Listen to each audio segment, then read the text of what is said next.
to perform and what all of our amazing singers and their families should know to prepare for their performance on June 2nd. But hey, listen, I work behind the scenes, so I'm joined by two experts on this topic, two very talented singers, Pinnella and Aneesa Folds. Hi, guys. Hi, how's it going? Hey. Morning. How are you guys? Or wherever you are. Are you guys staying sane? Chris, I think you're in Florida, right? I'm in Florida still. Yeah, I came down here for a whole bunch of shows and they all got canceled. And yeah, and I'm still here. So that was in March. But it's okay. It's okay. Yeah. And Aneesa, where are you today? I think we're heading back up soon. Oh, yeah. Good. I am in New York. I'm in Queens, New York. Just hanging out, trying to stay sane, Gabi, and doing things like this is helping. So good. I'm so glad. So like I said, just thank you guys so much for being here today. I know that we have students and families tuning in and teachers, and they're all joining us from all over the world. And I know as of right now, we have thousands joining us from places like the US, the UK, Ireland, Trinidad and Tobago, South Korea, Pakistan, Australia, China. We have so many amazing countries that are going to be joining us on June 2nd. And so we wanted to give everybody tuning in at home a chance to see who is joining us to sing along to Power Me, and just some insight and tips on performing. And then we're going to actually open the floor up to some questions from anybody who's watching at home. So sound good to you guys? Sounds great. Yes. Yep. Awesome. So can you guys both give us just a little bit of a brief background on your careers? Sure. Yeah, I guess I'll go first. I am born and raised in New York, so there's art everywhere. I started singing at a very young age. I ended up singing in church and the children's choir. And then my mom put me in a musical theater program. And so that's where I found my love for musical theater. And then she also put me in a choir called the Young People's Chorus of New York City, which I know that you guys are familiar with because the founder and head conductor of YPC, he is the head conductor for American Young Voices. So it's been awesome because he's brought me along, and it's been weird and exciting and new to work with him as an adult. But also just it's been fulfilling and amazing, and I'm happy to be along for the ride. Through my love of musical theater, I ended up, just auditioning after school. I went to college for musical theater, and that's what I majored in. And then I auditioned a bunch and did a bunch of regional shows. And this past January, I just closed Freestyle Love Supreme on Broadway, making my Broadway debut. And yeah, and now I just do this for a living, which is really awesome. I'm really blessed to be able to say that. So awesome. It is so awesome. And just as a fun fact for those of us joining at home, Freestyle Love Supreme, Chris and I went to go see Aneesa perform. Yes. And it was so awesome. It was so amazing. Awesome. I'm so glad you guys caught it. Yes, it was amazing. So I guess I did similar beginnings as Aneesa. I started out singing in chorus in school as a little kid and in church, and then going my first taste of like musical theater was a production of Oliver that my elementary school did, and I was cast as the Artful Dodger in 5th grade. And that from there on out, I was like hooked, and that's kind of started my whole journey really with musical theater all the way up through college. That's what I did. I did it all through high school, and then going into college, I initially moved to New York City. Sorry, I forgot to say that. I'm originally from New Jersey. So made the leap across the river to New York for college. And I got to work with a whole bunch of cool people in college that later actually helped me out a lot professionally, which was kind of cool. So when I went to, after I had graduated, I got a phone call from a director that I'd worked with my freshman year by the name of Marsha Milgram Dodge, who directed the most recent production of Ragtime that was on Broadway. Yeah. So I was in a show with Marsha. You were. I love Marsha. So Marsha got me my first professional job as Billy Bigelow in Carousel down in Dallas. And I got my equity card, which for those of you that don't know, what that is, it's the professional union for like actors and singers and musical theater and all that stuff. So, and it's kind of like a big deal a little bit. Like when you're coming up, it's like you want to get that because it opens the door to a lot more auditions. So Marsha was the one that kind of facilitated that. And then I got another phone call from Marsha a couple months later to do a show with her and Julie Andrews. If you don't know who Julie Andrews is, that's Mary Poppins and Maria von Trapp, which was crazy. So Marsha really like helped me out right out of college with a lot of cool stuff. And then I got a call from my friend Adrienne Warren, who is now Tina on Broadway, and said, "Hey, I have a job for you, or I might have a job for you. Give me your phone number and your info." And an hour later, the Trans-Siberian Orchestra called me and brought me in for auditions. And then since then, that's kind of like split my path now, because now I do mostly concert work on my own. So I toured with them for a while, but now I'm primarily, I have my own group of musicians and we tour the country doing concerts. That's kind of a mix of original music and a lot of different rework covers. So that's my story. I'm trying to keep it short. And now I'm drinking coffee. Name dropper. No, I could listen to you guys talk about your careers all day. It's super exciting. And I'm sure that we'd all love to hear more. You know, throughout your careers, you've done probably tens, hundreds, maybe even thousands of performances. So, you know, what goes through my mind before a performance, and obviously I just do little things like for fun, but you guys are professional level. There's a reason I'm in the background, as I said before. You know, let me know, how do you guys normally feel before like a performance? Do you guys get nervous? Do you do anything for your nerves? What helps you stay excited instead of nervous? Yeah, I mean, getting nervous before performances is natural, and it means you're alive. To feel that anxiousness, it means you're alive, and it's sometimes a good feeling to be that excited. I know for me, whenever I'm doing a performance, I'm one of those people that loves to show up like an hour before we're supposed to show up, because I need to sit by myself. That's just Mm-hmm. something that I need to do to get centered. And after I've been sitting for a while, I'll do some vocal warm-ups and stuff like that. And, you know, preparing for Freestyle Love Supreme shows is completely different because it's improv. So the basis of the show is that we're making up everything every night. We're getting words from the audience and using that to make what the show is going to be that day. And so that is such a specific skill set that I needed that time to sit, because it's not scripted. So I had to take that time to just center myself and do a bit of meditation, just so that I could get on the stage and be in the zone. You know, we would do warming up games with the cast and stuff just to, you know, make sure we had each other's back. So that was really important for that particular show. But, you know, I think for me, it's really just about meditation and then easing into vocal warm-ups. I just need to be by myself and sit for a little bit. Mm-hmm. I feel like with that, with what you were doing with that show, like I did improv like as an actor, like not like musical improv. And like your brain to do the musical, that what you did and what everyone did, I feel like you have to go into like this headspace that like not many people have to access ever in their life. Like, and I mean that, but I can't explain it, but like, No, yeah. I feel like you have to like you have to lose like every inhibition that you have to get into like this zone for that. It's I don't so know. in the It moment. was so awesome. Thank you.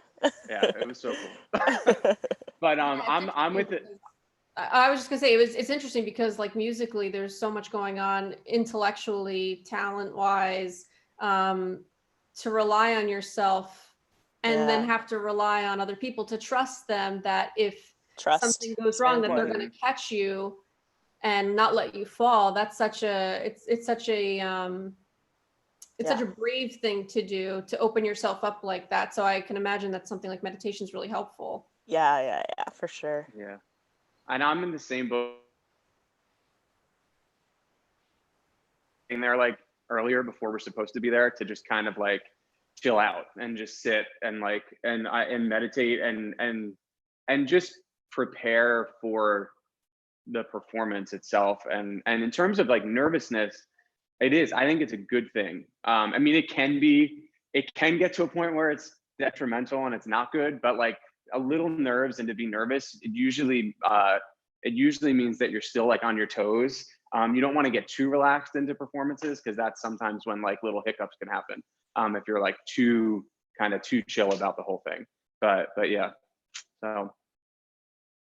Awesome. So that actually kind of, between both of your answers, that kind of leads me on to my next question. So, are there any special warm-ups that you do? Is there anything physical? Is it just vocal? Tell me about your like meditative processes. And so for like anybody performing for the first time, how can they keep themselves kind of healthy and safe when they're singing as well, whether that's mentally or physically?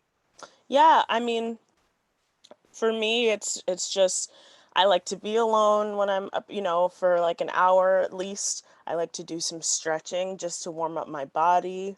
Um, and vocal warm-ups, I just use what I've grown up doing, after a while you start to gather your little bag of vocal warm-ups, and Mhm. I pull those out every once in a while. But there's so many options for people. I've looked up, if I wanted something new, I'll go on YouTube and type in vocal warm-ups for singers, and there's so many things you can use that is just you have access to. So I think that over the years you'll start to find what works for you. Everybody is different and people have their different processes, and that's the amazing thing of growing and coming up and learning what is your strategy, what is the schedule that you have in order to have a good performance. Yeah, and I think the same thing with like when you're going into a show and you're prepping and all that stuff. The warm-ups are so important, vocally and physically, to get everything kind of, it's almost like just like checking in with yourself to make sure that everything is still like feeling good and working the way that it should be working. Because remember, like your voice, your vocal cords, it's a muscle. So it's like any other muscle in your body. It has to be worked out. It has to be trained. It has to be stretched, all of that type of stuff, for it to function at its like at its peak, the best that it can. And that's obviously what we're all striving for. But vocal cords are in a very precarious place in your body. So it's, a lot of it sometimes too is dependent on what you ate that day or what you drank or what you didn't drink that day. You could be dehydrated and that can affect your voice. All of that stuff. And my big thing recently, is just staying hydrated. I've found that like that helps my voice so much. And when I mean hydrated, I mean water. And I don't mean it like while I'm singing. I'm not like singing and then run off stage and chug water. I'm like saying like at least like 7 to 8 hours before your performance, because it actually takes that long for the hydration to kick into your muscles.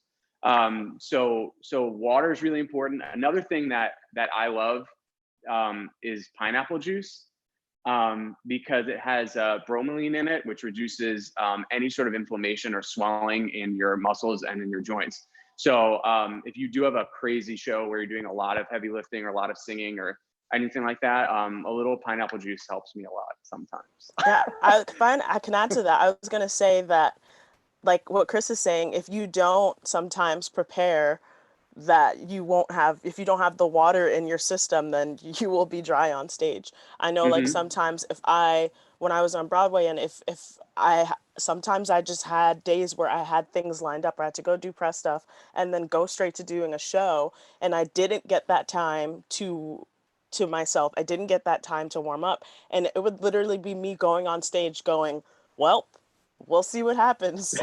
And that is not okay. Because I mean, like, and it'll be what, they'll throw the ball to me and I have to sing something and I'm like, well, here we go, and like Hmm. crack, and that's not ideal. And also I would say, as I'm saying, as you get older and as you work more, you start to find what works for you. And Yes. I know Chris probably has, and Gabby, I know that you've facilitated on a lot of tours and stuff. And traveling is a whole different thing, because when you're in different areas, that's going to be different.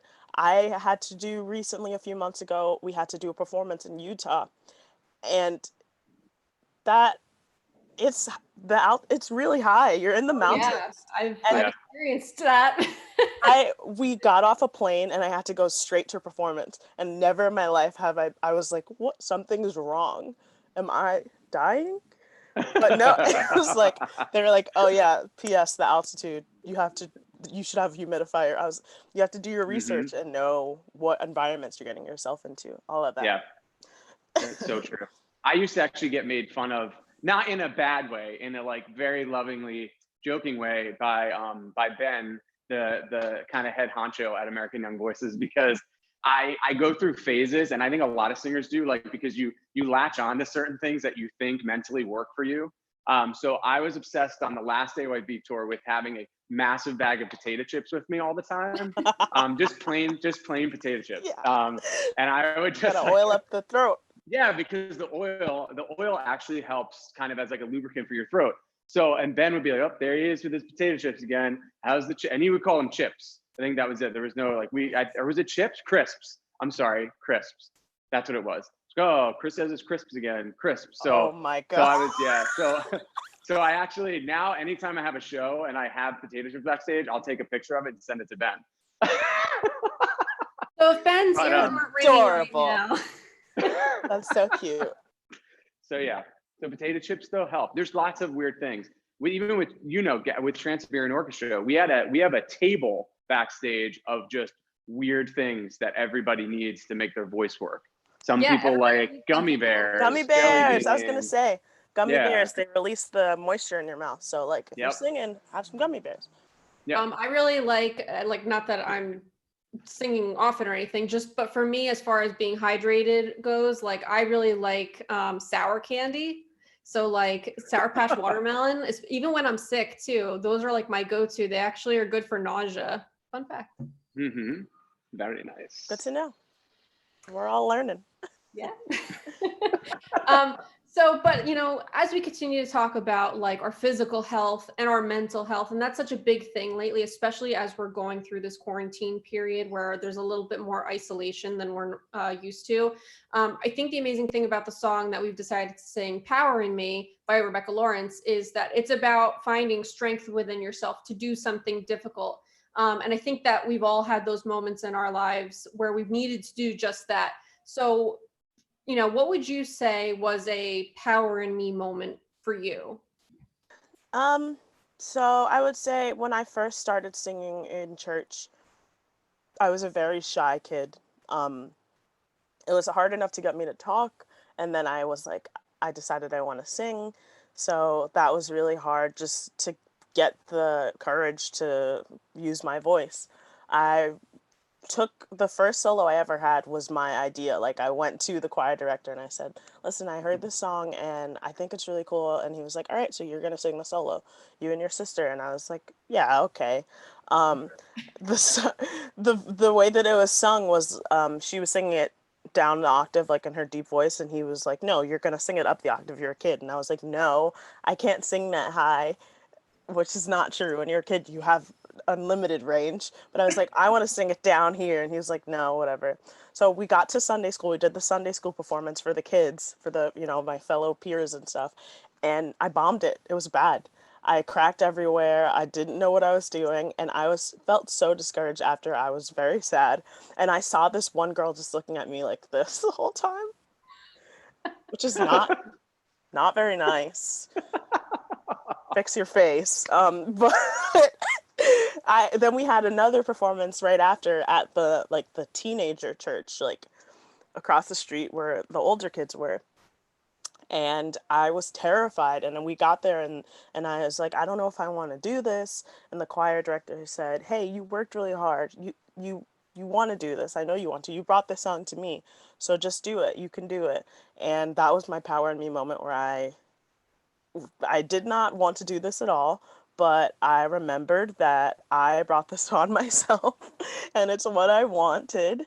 And so I found the courage and I was able to pull through and I had the best time, and my parents didn't record it. So I'll never know what I sounded like and I can't show it to my kids in the future. But still, I had the moment of just finding the courage to do that. And I feel like I've taken that with me through life. As Chris said, or maybe you said this before and not on this live, but it's this career is not always roses. It's hard. It's difficult, and it takes a lot of finding your way and auditioning over and over again and being told no a million thousand times.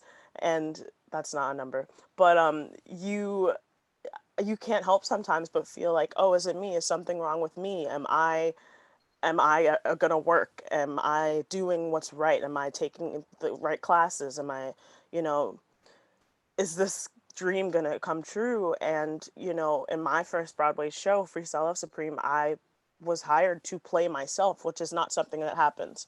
So there it is, another power in me story where I am living my dreams as myself, which is something I never would have thought would have Mhm. been possible. So your Cool. your only competition is yourself, you know? Yes. Yeah. It's so true. And I think like I guess for me, now I'm switching because I told you guys a different thing I was going to say, and you just made me remember a way better story.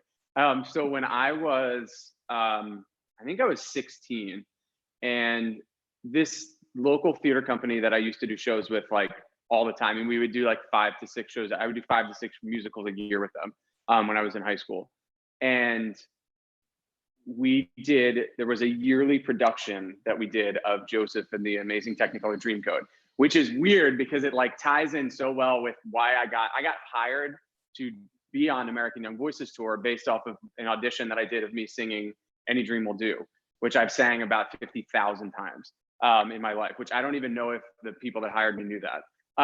So so this was probably my third or fourth production of being in the show, but I wasn't Joseph. I was always like I started out in the ensemble, and then I think by that point I was one of the brothers in the show, which Joseph, you guys know the musical.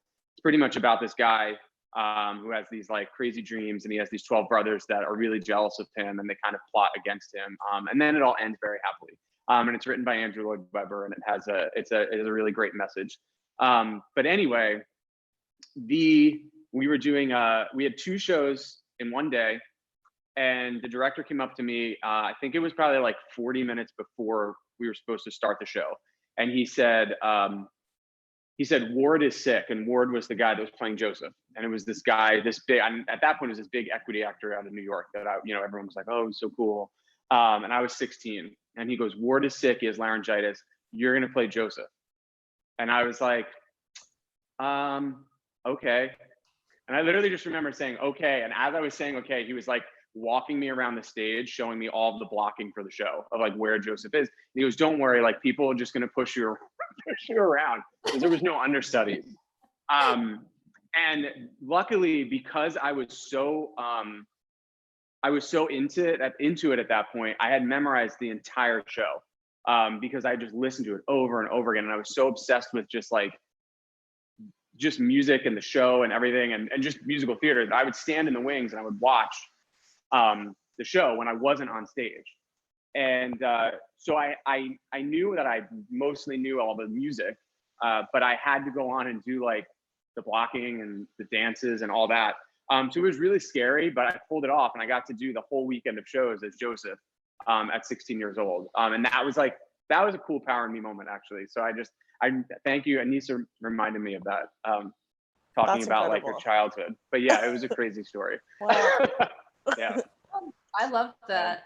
That's the So thing, like some of the lesson about that, sorry, Gab, the lesson about that is to when you're in a show or you're in something, make sure that you're really like taking in everything, like You never know absorbing what'll happen. everything, because you never know what's going to happen. You really Never don't. know. And you might think, oh, I'm in the ensemble right now, and like, but you don't know. You might get pulled up, and And it's the ensemble happened. carries the I'm show not anyway. all the time. Yes, yeah, and it's never, and that's the other thing. Like everybody in a show in a musical is just as important, and that's, I think, the biggest lesson that a lot of people young need to understand. Like, you are as important if you are in the ensemble or you have a smaller part than the bigger part, because everything has to be there to make the show happen.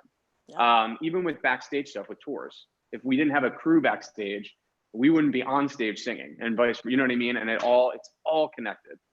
So yeah, so I'll end with that. I love that. And I heard this quote once, and I've really taken it with me. Whether, you replace the word actor with anything else, there are no small parts, only small actors. Mm-hmm. Everybody is essential. You need all of it to function. Mm-hmm. So, but kind of speaking on a solo level for a moment, because of the fact that, we are where we are at the moment, we're all at home and staying safe. It's been a really unique opportunity to spend time with ourselves and to learn more about ourselves and adapt to a new way of living. And that also is a new way of performing. Chris, like I know that you've been doing some Facebook Live events and virtual concerts like every Sunday. So if you're not already following Chris, check it out. But, what ways have you kind of adapted to these virtual performances or virtual auditions or rehearsals or anything that you may be doing right now instead of gathering with other people to do it live? I mean, I think like it was a big learning curve because we, and especially even in the musical theater and the acting world, self-submission tapes are becoming like kind of common, a little bit more common than they were. So that was the case. But in terms of like doing these concerts for me, it was a big learning curve in terms of just getting everything synced up. And then for me, I learned how to play the piano maybe like 7 years ago or 6 years ago, from teaching. I started teaching voice lessons and I couldn't play the piano. So I was like, I just could do like scales. So like my first couple voice lessons like were just like me playing like very basic scales. And then what I did is I taught myself to read lead sheets and just read chords and taught myself all the chords. And now I can pretty much look at anything and play it by ear. But that took me 7 years. And now I'm there where I can, actually accompany myself on the piano and play, which is something that I would have never done otherwise. So I think in terms of, the live events, you guys, I think, can be at home. You have an opportunity now to be like super creative while you're home.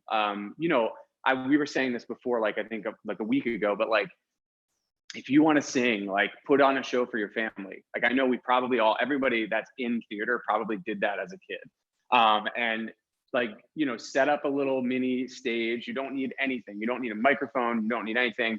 You want to like have music, like go on YouTube and find some karaoke tracks to the songs you want to sing and just do it. And if you want your parents to film you, go for it and put it up on, if you have a Instagram or anything like that, and you want to go that route, you can. It's just a really cool time in that respect to be creative socially, through like different mediums and everything like that, I think.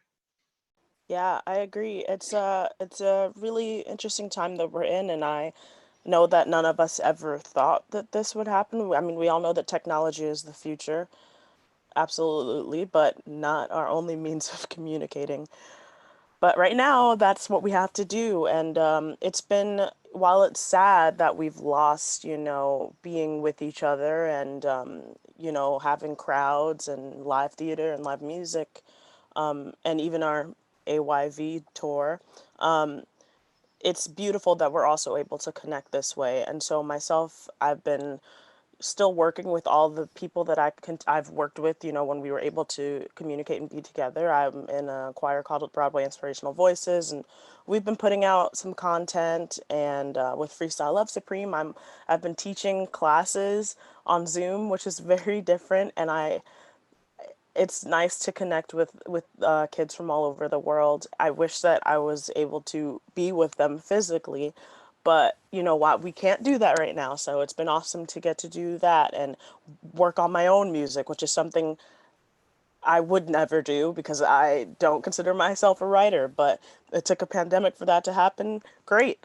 Trying to teach myself new instruments. I should learn how to teach myself piano, or Chris can teach me piano. You know? Sounds good. But yes, as Chris said, we have this opportunity now to create. But make sure you also take time to rest.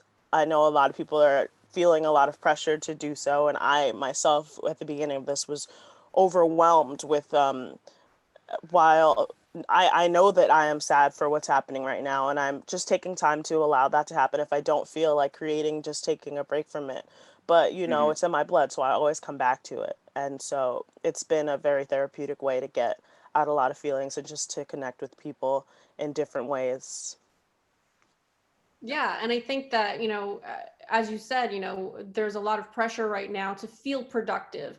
And while this is a great opportunity to be learning new things and doing things that you may not have had the time or the opportunity to try before, I think the great thing about looking for the power in yourself is also knowing when it's okay and when it's time to take a little bit of break, because that's really good for us mentally too. So with that, what kind of tips would you give all of our singers who are going to be joining us next week on June 2nd, as they prepare for their performance? And if they want to perform after that, what's something special that you can share with them? I know that you've done a lot of that already, but if there's something you have in mind. Hmm. I would say I would say no, I would say to you guys, for in terms of preparation for next week, just make sure that I think the biggest thing with this entire Power and Me sing along or sing that we're putting together really is to have fun, because I think that the biggest the biggest thing and the coolest thing about this is that we're coming together on an international level. Like it's not just the UK young voices and just the American young voices. I mean, we have kids from all over the world joining us. So I think if you can convey joy and you can convey, and that's what, that's why we sing and that's why we do all this, is because your performance is going to make someone else on the other side of that computer or that phone feel great. So if you can make other people happy by singing, I think that's the best possible thing, the best message that we could send to people right now. Yeah. Absolutely. Just have fun with it. We're trying to make up for lost time, and we're supposed to be doing this beautiful thing right now, and we're just going to do it with our homes and try to connect that way. And I hope that this inspires you all to continue to create, like Chris said, put on a show for your family, put on a lot. My little sister was supposed to graduate. No, she wasn't. What am I talking about? Sorry. She was supposed to have her junior vocal recital um, in April, and she couldn't do that. So she put on a dress, and we went live to all our family and her friends, and she did her recital. There are other ways to connect, even if we're not together. So I hope this inspires you to go out and do that in whatever way you can. I love that. I think that's great. So we're finishing up, but before we go, I want to open up the floor to a few questions from our audience on Facebook and YouTube Live. So if you're watching us right now, send us your question and we will try to get to it and answer. I do have one to start. Somebody got to me pretty quickly. I have Danny from Chatham, New Jersey, who is asking, what is your favorite AYV song? Oh, my favorite AYV song. I love the medleys.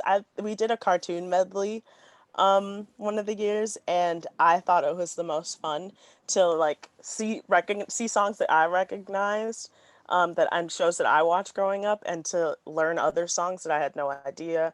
And Francisco, the head conductor, he would make fun of me because I didn't know what certain things were, but whatever, I learned, and now I know all of the songs by heart. So Yeah, I mean, I think my first year was last year, so if I had to pull from that, I would have to say along the lines with Aneesa, like the medleys are definitely like so much fun to do, because and I remember the pop medley was like a ton of fun last year, and then the Greatest Showman medley that we did was one of my favorite things that we all sang together, just because it was so fun. so epic. It was so huge. So That was really yeah. fun. Yeah. We did a 70s medley too once, right? It was Yeah, the disco medley. the disco Ooh, medley. Yeah, disco. that was really, really fun. We had Yeah, I like love Stevie that one. Wonder, Car Wash, all that stuff in there. Oh, that's fun. So Stevie good. Wonder medley would be awesome, Oh yeah. actually. Yeah, Just we keep did that going. one. Yep, that was an awesome one too.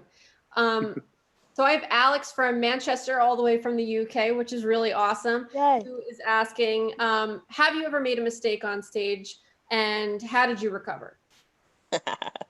Let's see. This past summer, I was in Freaky Friday at North Shore Music Theater, and I was in a scene where I was a cop, and I was coming in to look for the wife's son. Her son was missing or whatever. And there was a table that we were all supposed to get on that turned. It was also a turntable. So we're supposed to get up on this table, like 6 feet off the floor, and it turns once you get on it. And I got on this chair, got on the table, and fell off of that table onto the floor on stage in front of a full audience. My life flashed before my eyes, and somehow I landed on my foot, or when, like, I landed and I was able to like get right back up and continue going. And then right after that, I had my solo, and I was singing, and everybody gave me the biggest applause. They were like, "Yeah, she made it. That's She awesome. survived." And then on Instagram later, on one of the theater's Instagram, people were like, "Is she okay? Is she okay?" It was really scary. And I never want to fall on stage again. I hope that never happens, but you just got to keep going, even if it's Yeah. super embarrassing. People will forget. No one remembers now, except for me. Yeah. I have a couple actually. And the one, so there's okay. So first of all, I'll just talk about the couple times that I've actually been injured on stage. I was in a production of West Side Story, and I was playing Tony, and there's like, you know, the whole knife fight that happens at the end of the first act, and Tony kills Bernardo. So we had those fake. What? Yeah, spoiler alert. And we had those little fake switchblade combs, like the combs, like that opened up. Mm-hmm. And I went to like do it, and the knife had these little metal hooks on them, and it slid right into my finger and just cut my whole hand open. Oh. And my adrenaline was so high that I didn't realize that I was even cut until like 10 minutes later when I got up off of the ground and noticed. And of course, and I needed stitches, but I had to finish the show.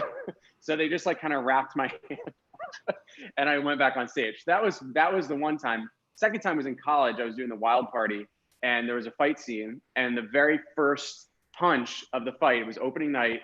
The guy just right in my nose, like right in my nose. And luckily I was wearing a clown nose, so it kind of softened the blow. And but I had all black and blue under my eyes for the whole rest of the run. He broke something in my nose. Oh, no. But then another really embarrassing one was, I was saying this to you before, I went on stage during Fiddler on the Roof during this scene, and we're all playing ghosts, and there was all these black lights, and I forgot to zip up my fly, and I had a white shirt on, and so you could see my white shirt glowing, and it was not. Yeah, that was really embarrassing. Check your costumes, people. Yeah. And then the other one was another West Side Story one. I've been in West Side Story a bunch. And I was playing Tony, and I was painting a sign at the beginning of the show. And Riff just never came out. Just didn't come out. Where was Riff? And he just didn't come out. He was getting changed for the dance at the gym. Just didn't come on stage. So I turned around and looked at the conductor, and I just made up this monologue that set up like the whole, because that whole first scene in the show sets up the whole night. They talk about the dance, they talk about this dream that Tony's having. So I made up this fake monologue and then looked at the conductor, and then he starting the song Something's Coming, and I started singing, and it was yeah, it was crazy. Crazy things happen in theater. That's theater.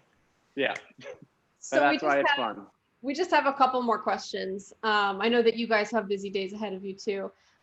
So Enya asks, what is your favorite medley? Oof. I think, yeah, I really like the cartoon medley and the disco one. Yeah, and my favorite definitely was, I think, the Greatest Showman medley. That was my favorite medley. Yeah, that was, all of those were so much fun. The pop ones are fun too. And yeah. The pop ones are awesome. Yeah. They really are. I always learn a bunch of songs I didn't know, so. And then I hear them constantly Right? Yeah. after the fact. And I'm like, Yeah. oh. It's also, the pop ones are fun because I don't sing pop music like usually ever. So like, it's always fun to do those and get to kind of sing those with you guys. Like that whole, what was that one that we did? Oh man, I think we got it, but we made up a dream. Yeah. I forget what that song was, but that was We fun. got, Aneesa and we I got did this, that. We like, got go that hard. one by the last show. Yeah, Strangers. It took the entire tour for us. what was that song? Strangers, Yeah, right? Changes. Yeah. Yeah. Strangers. Yeah. That was fun. Um, Yeah. Erin Hallett from New Jersey asks, what is your favorite part of performing on the American Young Voices tour? Oh my God, you guys, Yeah, that you, was, yeah, the choirs, that's an easy one. the kids, you guys you make the entire night. It's for you, and it really just brings so much joy to see you guys get hype, and your energy is infectious. You make us feel so proud, and we couldn't do it without you. It's just the best thing. It makes you feel so good. Yeah, I mean, I just to say this very similar thing, like this wouldn't happen without you guys, and my last year, like I said, was my first year, and I was so overwhelmed. And I remember this moment actually towards I think it was the last show we did, and we were singing the Coldplay song that we did last year with you guys, and you guys were all singing that oh, and I remember just turning around and like looking up at this like wall of you guys and standing there. And I remember, I think honestly, Ben and Janine were standing off stage. And I think Gigi was there. And I remember just looking at them, and it's all just, we were all looking at you guys. And it was just this really cool moment where like everybody backstage, everybody was turned up to you. Because it's just, yeah, it's one of the coolest things I've ever done. Like it really, I mean, and it's amazing. Absolutely. It really is. It really is. It's so special. And to be a part of it and to see and to be inspired by the kids who are also inspired by each other is so moving and emotional. I cry every time like a giant dork, but it's so great, right? It's so special. So our last question is from Terrence, and I think it might be directed towards me, so I'll answer. But Terrence asks, how do we join Power in Me? And that is a great question, Terrence. So Terrence, you and your friends and your family can join Power in Me by going to AmericanYoungVoices.com/Power in Me. You can register today. It's absolutely free. There is no cost. Just tell us how many people are participating, where you're coming from, and then once you get the confirmation email, click yes, I accept, and then you will be able to get the music downloaded for free. And we have all of our past workshops and past lessons posted on our YouTube channel, which is just American Young Voices, as well as our Facebook. So with that, that we are out of time for today. Thank you guys so much. Thank you, Chris. Thank you, Aneesa, for being here. I tell you how much we appreciate it. And it was so fun. I love seeing you guys. And thank you to all of our students, our teachers, our parents for tuning in. Don't forget to join us at 2:30 p.m. local time next Tuesday, June 2nd, for our Young Voices Power in Me event. We'll be sending out links for the exact places where you'll need to tune in very shortly. We're just getting those firmed up, and then we're going to send them to you once you've registered. So register if you haven't already. And if you have any questions, let us know in the comments. We'll get back to you. All right. Thank you guys so much. Yay.